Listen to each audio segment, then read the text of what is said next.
Alhamdulillah wassalatu wassalamu ala Rasulillah wa ala alihi wa ashabihi wa man tabi'ahu wa wala hawla wala quwwata illa billah. Asyhadu an la ilaha illallah wahdahu la syarika lah wa asyhadu anna sayyidana wa nabiyyana Muhammadan abduhu wa rasuluhu la nabiyya ba'dah. Melanjutkan materi sebelumnya, yaitu karakter seorang perenor Qur'ani dan cara berdagangnya.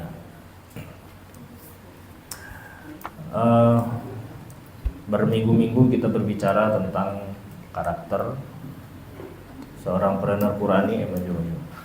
Karakter seorang perenor Qur'ani mencerminkan kebaikan. Jadi seseorang yang berperilaku Al-Quran, tentunya perilakunya adalah perilaku yang baik. Pada minggu-minggu sebelumnya kita sudah membahas tentang identitas, membahas tentang kebiasaan, sehingga terciptalah sebuah karakter atau watak yang dimana setiap orang yang berpegang teguh dengan Al-Quran, berpegang teguh dengan sunnah Nabi Muhammad SAW, tentunya dia memiliki karakter yang baik. Sedikit saya ulang kembali, karakter-karakter seorang perenor Qur'ani adalah pasti dia berperilaku yang baik dan harus berperilaku yang baik. Yang kedua, dia selalu menjaga amanah. Amanah bisa juga berupa rizki, amanah bisa juga berupa titipan, amanah di dalam perdagangan dan lain sebagainya. Karena sejatinya amanah ini adalah sebuah harta atau bisa menjadi sebuah aset. Ketika dia menjadi orang yang dapat dipercaya, maka modal dia berdagang, modal dia bermuamalah adalah kepercayaan. Karena kepercayaan itu sangat tak ternilai harganya. Orang bisa bekerja sama dengan seseorang dengan nilai yang fantastis. Mereka kadang tidak melihat dari modal yang akan disetor, tetapi karena orang ini bisa dipercaya. Ada orang yang bisa diajak bekerja sama walaupun dia tidak memiliki modal berupa uang, tetapi karena kredibilitas dia sebagai orang yang bisa dipercaya, maka kerjasama itu pun terjadi. Jadi harusnya seorang yang mengatakan bahwa dirinya adalah berpegang dengan Al-Quran, maka tentunya dia bisa menjadi orang yang dipercaya. Dan tentunya orang yang menjadikan Al-Quran sebagai pedoman hidupnya, tentu dia tidak akan korupsi. Korupsi bisa berupa korupsi matian, berupa materi, maupun korupsi waktu. Banyak masyarakat kita, terutama yang bekerja monoton setiap hari 9 sampai 5, jam 9 sampai jam 5 sore, ini banyak terjadi korupsi yang ringan, yaitu korupsi waktu. Masuknya telat atau jam istirahat dimolorin, harusnya masuk kembali jam 1 menjadi setengah 2 dan lain sebagainya. Ini adalah salah satu cikal bakal daripada korupsi karena ketidakamaнаhan dia dalam menjalankan kewajiban. Nah, karena amanah ini juga mendatangkan rizki. Orang yang amanah maka rizkinya pun datang. Orang yang khianah maka akan mendatangkan kepada kefakiran. Entah itu fakir berupa madian, berupa materi, maupun fakir secara akhlak, fakir secara kepribadian. Orang ketika sudah terkenal dengan kefakiran akhlak, kefakiran kepribadian, kefakiran integritas, maka orang pun akan berpikir kembali untuk bekerja sama. Dan yang sering terjadi itu dan harus menjadi concern bagi seorang yang beriman kepada Allah Subhanahu wa taala dan menjadikan Al-Qur'an sebagai pedoman hidupnya, tentunya jangan sampai dia mengurangi timbangan. Bagaimana disebutkan di dalam surah Al-An'am, wa'ful kaila wal mizana bil qist. Dan tentunya ketika seorang berpegang teguh dengan Al-Qur'an, dia pasti jujur di dalam berdagang. Ketika barang itu kurang baik, maka dia katakan kurang baik. Ketika barang itu memang baik, ya dia katakan baik.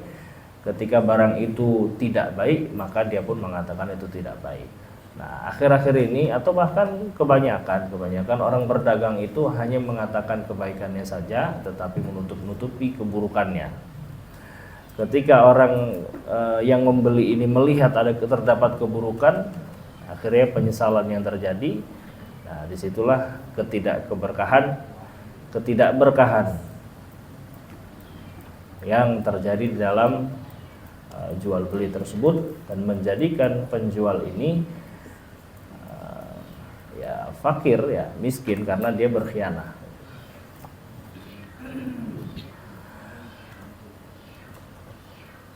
Dan dorongan atau seruan bagi para pedagang adalah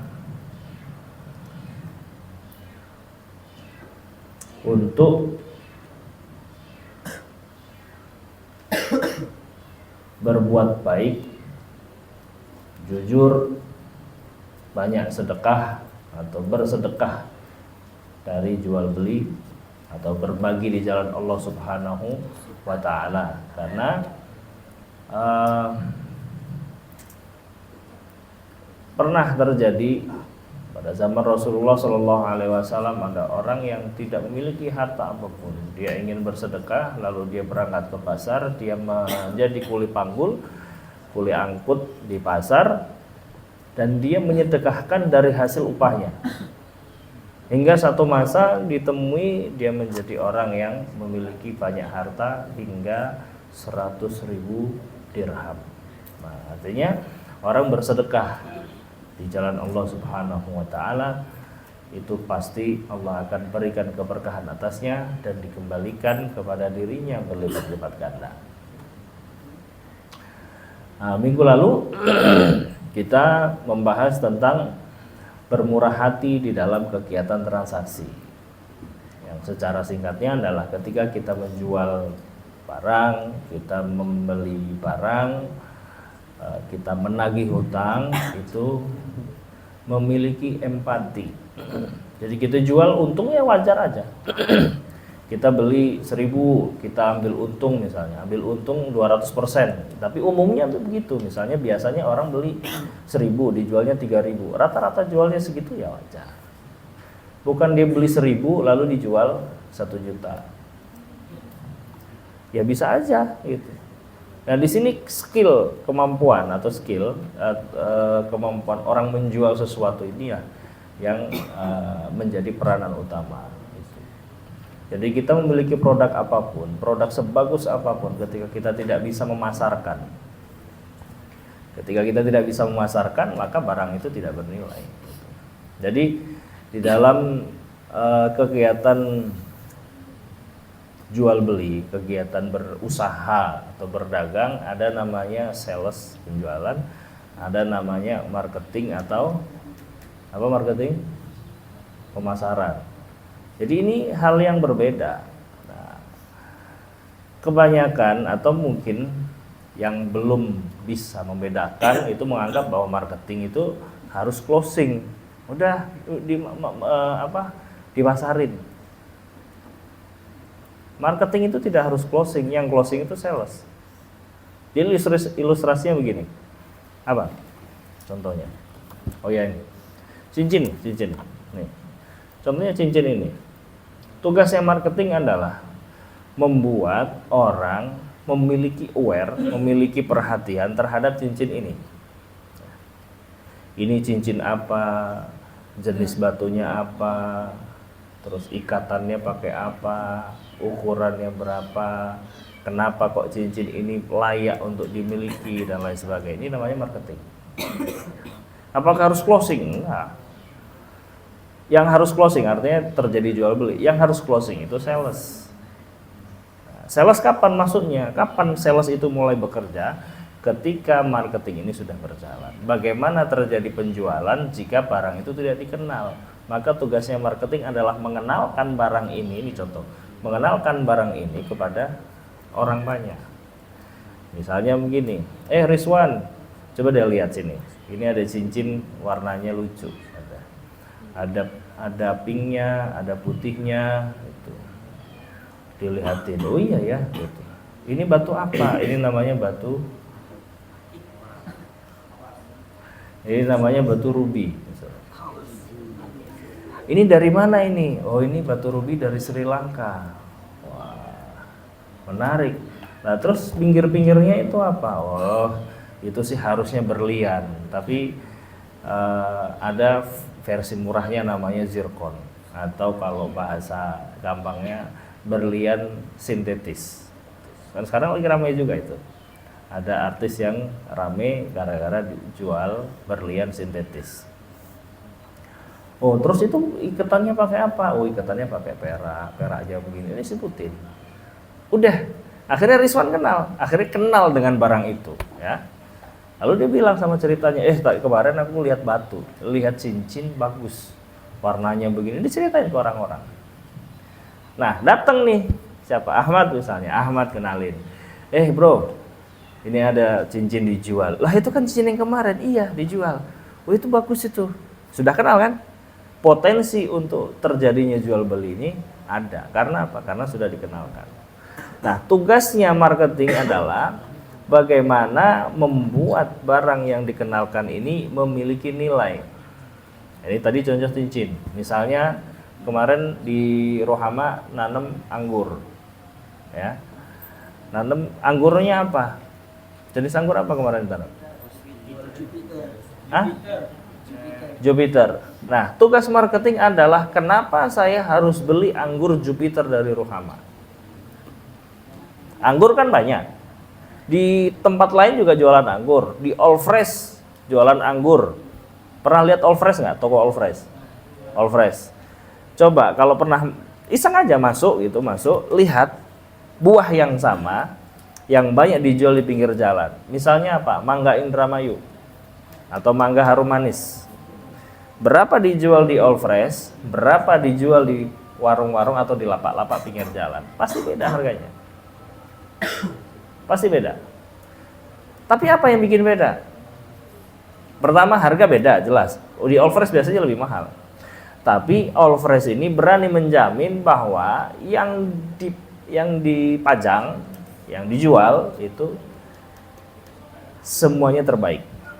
Buahnya mulus, ya kan? Kalau mangga ya ijonya mengkel, dipegang juga dibilang keras enggak karena sudah matang, dibilang empuk banget juga enggak karena matangnya pas. Baunya harum, rasanya manis, yakin aja. Walaupun kadang ya akhirnya karena dia begitu, dia jual barang yang agak sepet-sepet pun laku gitu. Akhirnya kadang juga kena juga yang agak asem. Karena buah kan kita nggak tahu dalamnya seperti apa. Tapi secara umum dia sudah sortir, dipilih. Begitu juga ketika mengatakan kita mau beli anggur dari Rohama. Anggur apa? Anggur Jupiter. Kenapa kok anggur Jupiter? Bedanya apa? Misalnya, coba ada yang bisa coba? Bikin sendiri. Buah dari Gusti Allah itu. Kenapa? Anggur Jupiter itu bedanya apa dengan anggur yang lain? Pertama, warna apa warna? Warna merah. Oke. Bijinya? Ada bijinya apa? Bijinya kecil atau nggak ada bijinya? Ada bijinya kecil.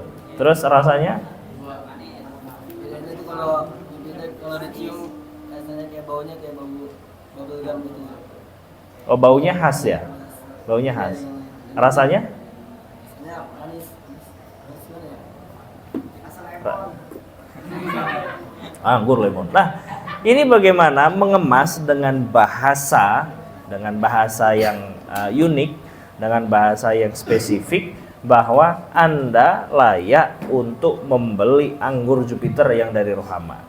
Apa perbedaannya anggur Jupiter dari Rohama dengan anggur Jupiter dari petani yang lain? Di Rohama pertama kita tidak menggunakan pestisida misalnya. Jadi semuanya ini organik.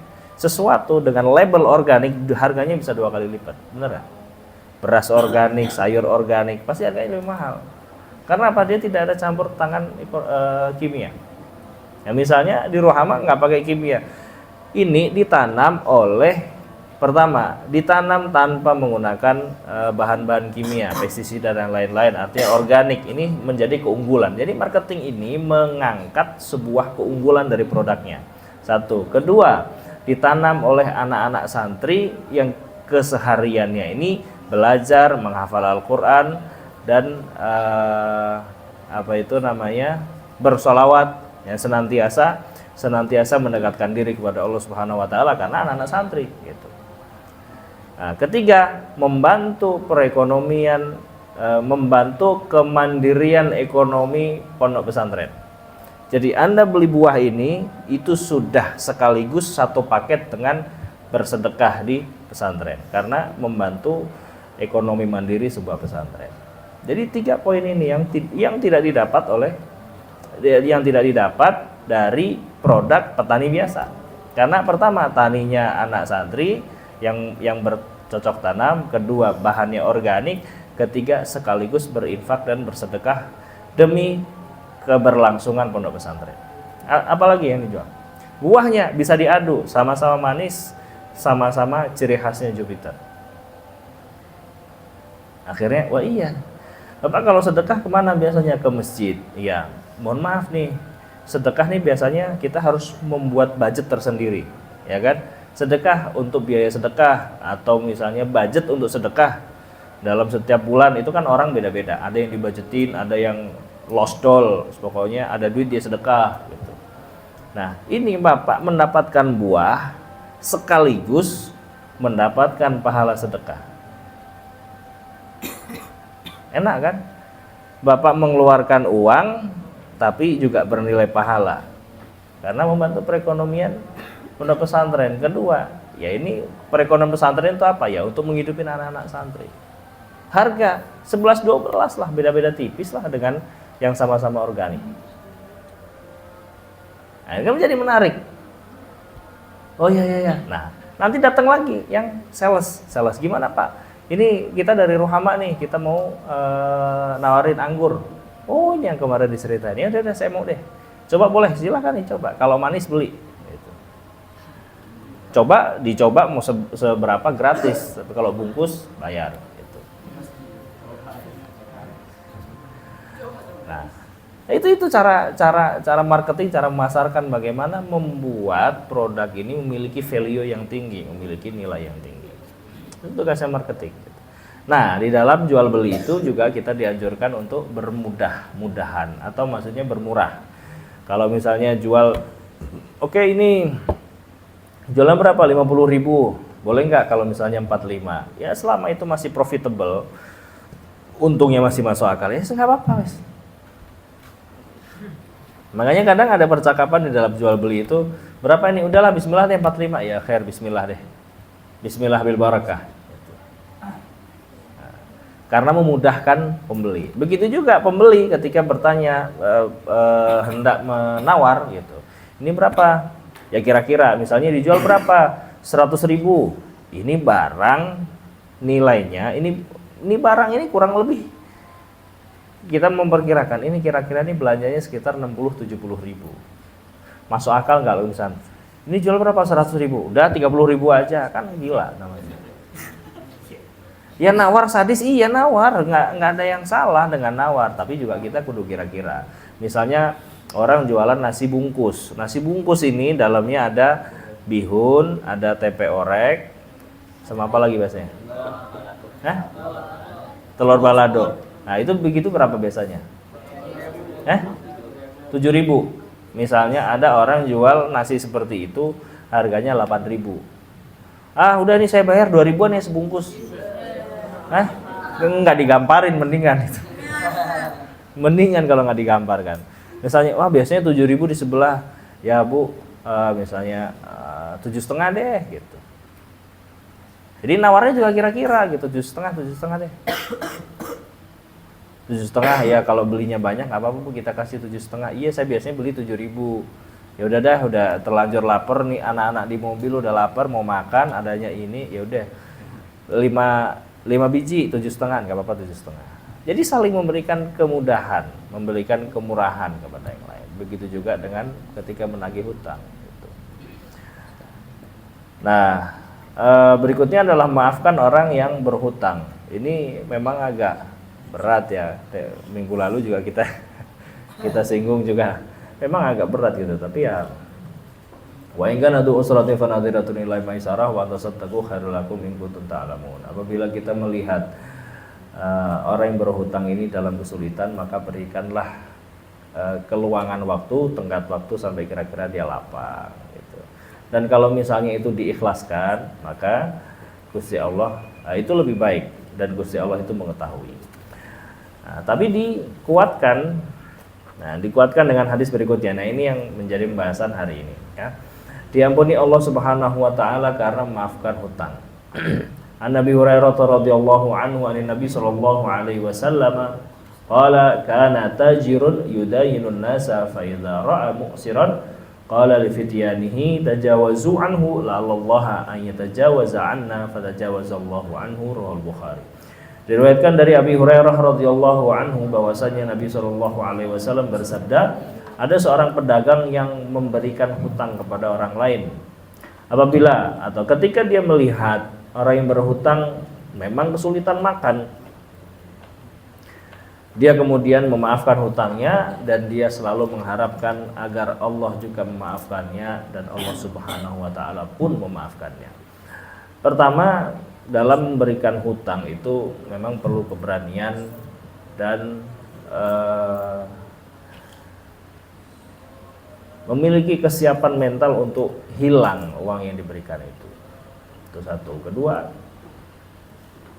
orang yang berhutang sebaiknya atau seyogyanya adalah berhutang karena terdesak dengan situasi. Misalnya, ya udah nggak ada lagi yang bisa digunakan untuk makan misalnya.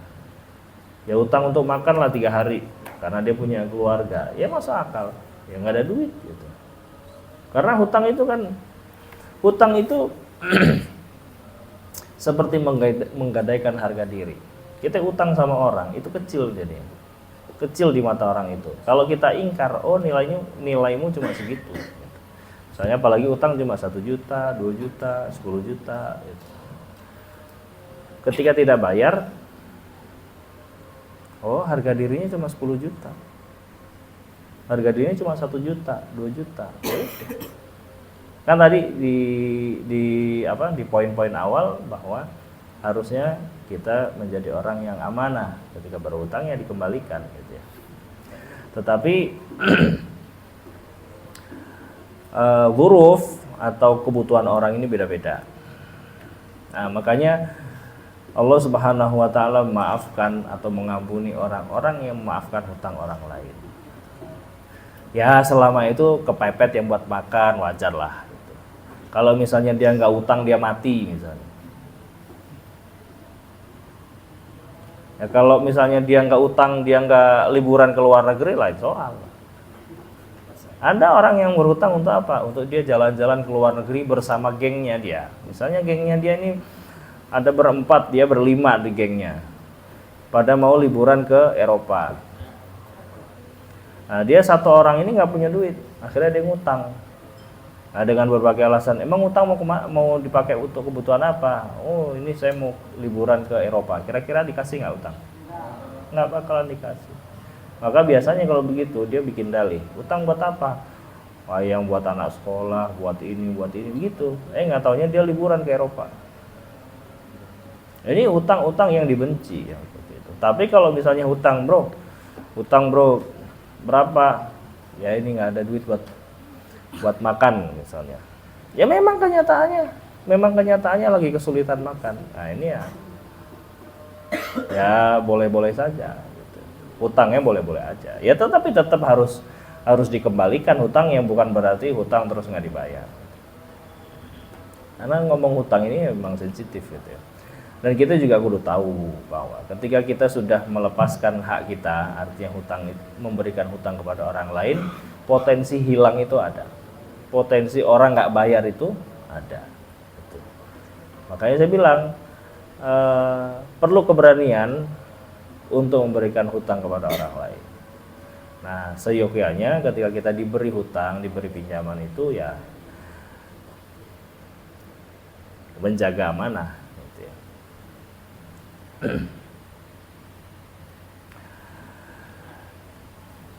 Lalu poin yang berikutnya adalah memudahkan urusan dagang. An Ibnu Syihab marra Rasulullah sallallahu alaihi wasallam bi'arabiyyin wa huwa yabi'u musawwamah faqala 'alaika bi awwali sumatin aw bi awwali sumin fa inna ribha ma'as samah. Dari Ibnu Syihab radhiyallahu anhu, Rasulullah sallallahu alaihi wasallam bertemu seorang pedagang Badui Arab. Kemudian Nabi pesankan kepadanya agar menjual kepada pembeli pertama yang ditemui oleh pedagang itu. Karena keuntungan itu ada pada orang yang mempermudah transaksi. Nah, ini merembet ini, pernah dengar nggak?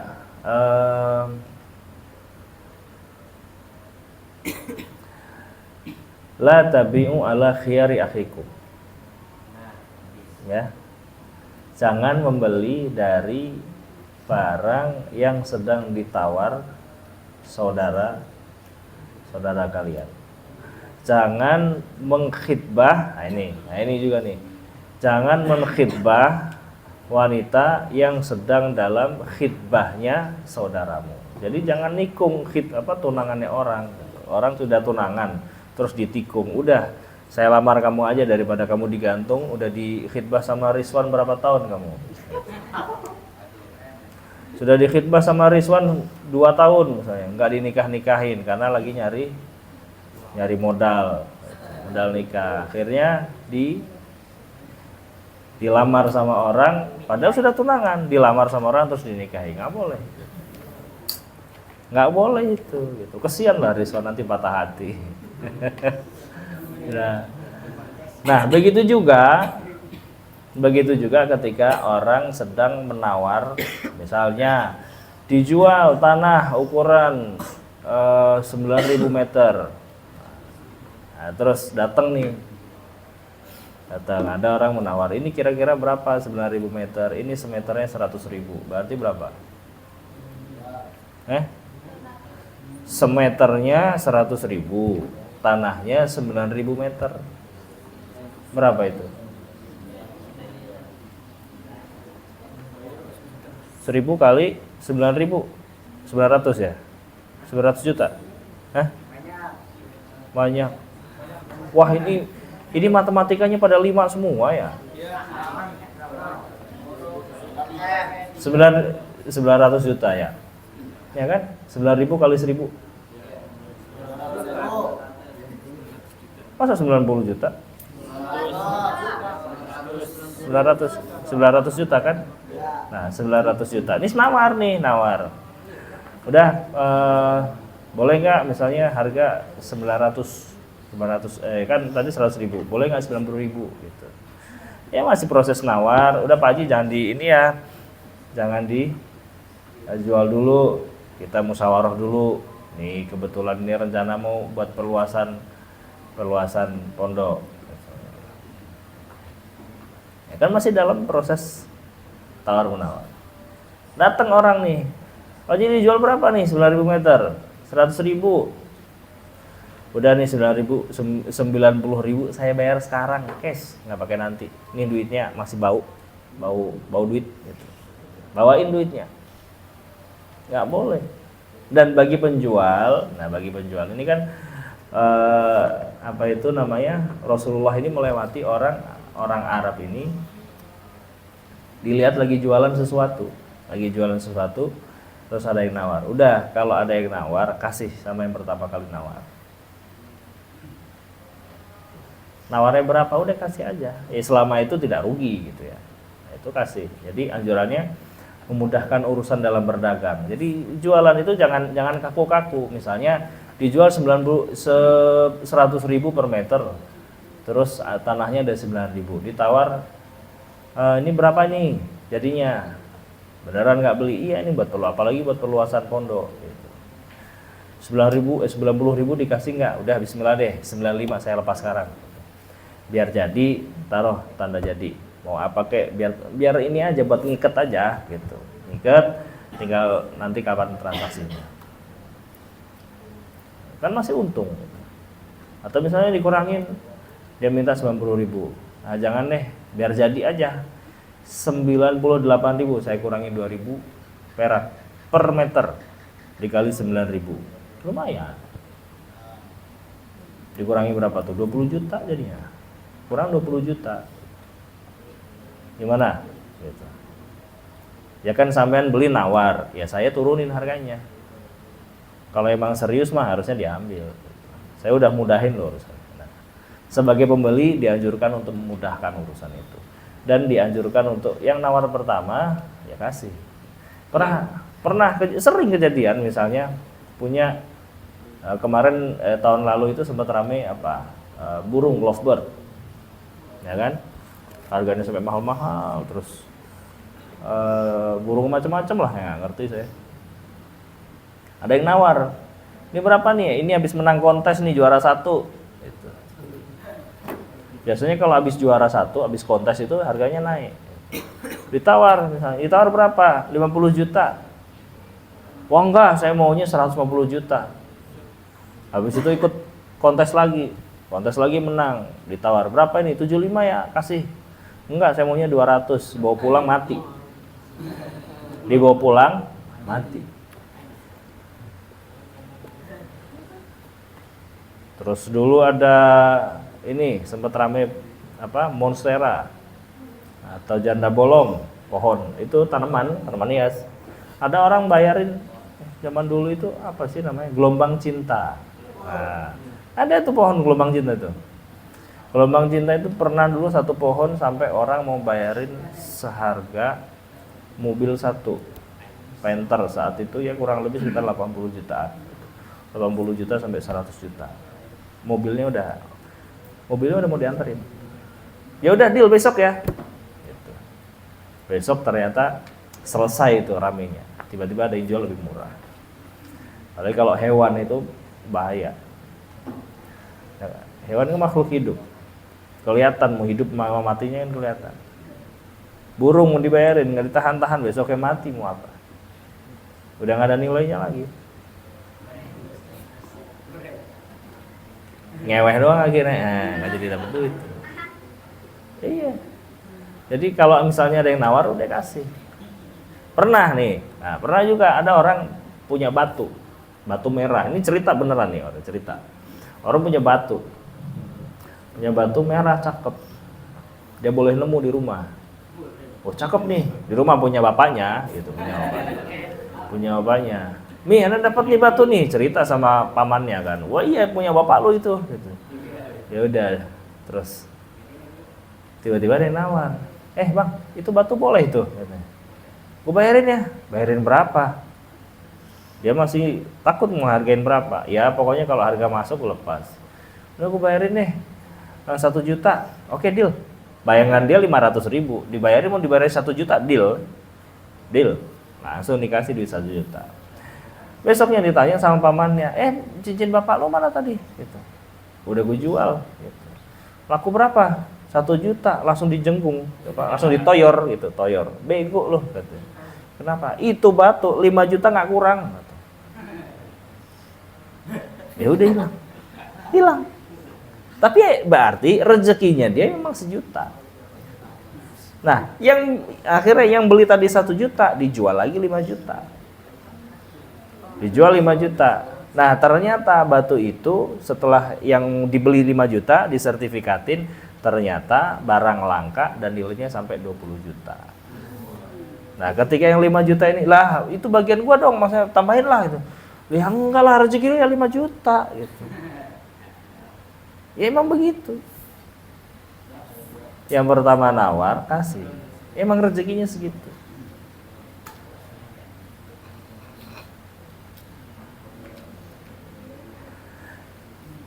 Nah, memudahkan dalam urusan bertransaksi. Nah, ketika ini lagi pas satu poin lagi sebelum ditutup. Memudahkan pembatalan transaksi. Itu juga termasuk karakter seorang trainer Qur'ani. An Abi Hurairah radhiyallahu anhu qala Rasulullah sallallahu alaihi wasallam, man aqala musliman aqalahu Allahu asratahu. Dari Abi Hurairah radhiyallahu anhu bahwasanya Rasulullah sallallahu alaihi wasallam bersabda, barang siapa memberikan persetujuan kepada seorang muslim untuk membatalkan jual belinya, maka Allah akan mengampuni kesalahannya. Jadi gambarannya begini, misalnya ada orang beli HP. Sekarang HP misalnya dia beli iPhone 16 Pro Max. Nah, di Indonesia belum ada itu, nggak boleh masuk. Dia mau beli itu, misalnya datang toko, Pak beli Pak iPhone 16 Pro Max yang 1 tera, misalnya, pokoknya paling mahal itu. Harga berapa? 30 juta. Oke, bayar. Sampai rumah nih, udah sampai rumah. Ternyata ya kan udah orang beli iPhone 16 Pro Max yang 30 yang 1 tera ya pasti duitnya banyak lah. Ternyata sampai rumah dia dapat undian dari bank, kan dia nyimpen duit di bank. Dapat undian, dapat hadiah 16 Pro Max. Ya. Akhirnya dia punya 2 kan? Nah, setelah punya 2, lah ini menang inilah, sayang dong kemarin beli. Udah gini aja deh gitu. Besoknya dia balik lagi ke toko tempat dia beli HP. Bang gitu. Saya kemarin beli HP. Iya, belum saya buka tuh, masih segel. Nih masih segel, saya masih terima begini. Kemarin saya beli berapa? 30 juta. Iya, ini notanya ada 30 juta. Boleh saya balikin nggak? Lah kenapa dibalikin? Saya menang undian dapat HP juga. Sama lagi gitu. 1 tera juga gitu. Pokoknya dapat sama. Jadi barang 2. Ya udah itu jual lagi. Enggak, gini saya tanya. Boleh nggak saya balikin? Nah terus gimana? Ya balikin duit saya. Balikin duit saya. Nah ini akolah. Ada akolah itu membatalkan akad jual beli yang telah terjadi. Kan akad jual belinya kan saya beli HP, ya kan, saya beli HP ini dengan nilai tertentu, nilainya 30 juta. Oke, saya terima nih HP-nya, ini duitnya. Kan akad jual beli begitu. Nah, besoknya dia datang lagi, "Bang, boleh nggak ini dibatalin jual belinya? HP-nya dibalikin, duit saya balikin." Gitu.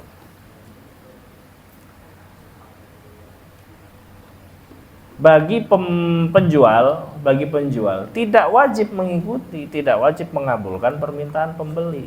Ya dia nolak, lah enak aja lu main balik-balikin aja gitu. Nggak mau saya.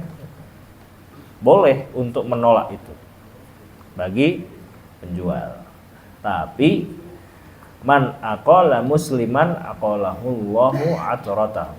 Orang yang memudahkan atau memberikan persetujuan kepada orang muslim untuk membatalkan jual belinya, maka Gusti Allah juga akan membatalkan kesalahan-kesalahannya. Karena seorang muslim ini, ya manusia itu pasti berbuat salah, yang kelihatan, yang tidak kelihatan, yang besar, yang kecil, pokoknya setiap manusia itu pasti punya dosa. Nah, kalau kita mau memberi persetujuan pembatalan yang seperti itu, Gusti Allah batalin dosanya, kan dosa kita dicatat. Kita mau batalin akad jual beli itu, Gusti Allah akan hapus dosa-dosanya. Nah, itu salah satu janji Allah bagi orang yang memudahkan di dalam urusan pembatalan transaksi. Tapi dia berhak untuk menolak, misalkan saya nggak mau gitu. Itu haknya pembeli, haknya penjual untuk tidak mengabulkan pembatalan transaksi, dan itu tidak berdosa. Misalnya dibalikin, "Bang, saya balikin ya." "Nggak mau saya." Itu nggak berdosa. Tapi kalau dikabulin, oke, nggak apa-apa deh. Belum dibuka kan, ini segelnya masih utuh, belum saya apa-apain. Itu saya bawa pulang, ternyata saya dapat hadiah. Gitu. Jadi saya balikin gitu. Jujur ya gitu. Iya jujur ini. Gitu. Karena tahu nih orangnya juga nggak aneh-aneh. Ya sudah, nggak apa-apa nih. Saya ambil lagi HP-nya, ini duitnya. Gusti Allah akan membatalkan dosa-dosanya dia. Artinya mendapatkan pengampunan dari kesalahan-kesalahan. Kita nggak ada yang tahu dosa kita diampuni oleh apa. Apakah oleh istighfar kita atau oleh perbuatan-perbuatan kebaikan yang memberikan manfaat kepada sesama, atau hanya Gusti Allah ingin memberikan ampunan kepada kita, wallahu a'lam. Maka dorongannya kita dianjurkan untuk memperbanyak berbuat kebaikan, karena kita tidak tahu amal mana yang akan menghantarkan kita kepada ridha Allah dan menghantarkan kita kepada surganya Allah Subhanahu wa taala. Jadi kira-kira itu yang bisa kita bahas pada kesempatan malam hari ini. Mudah-mudahan kita digolongkan orang-orang yang selalu memudahkan urusan-urusan orang lain dan memberikan kebermanfaatan yang luas kepada sesama manusia. Subhanakallahumma wa bihamdika asyhadu an la ilaha illa anta astaghfiruka wa atubu ilaik. Wassalamualaikum warahmatullahi wabarakatuh.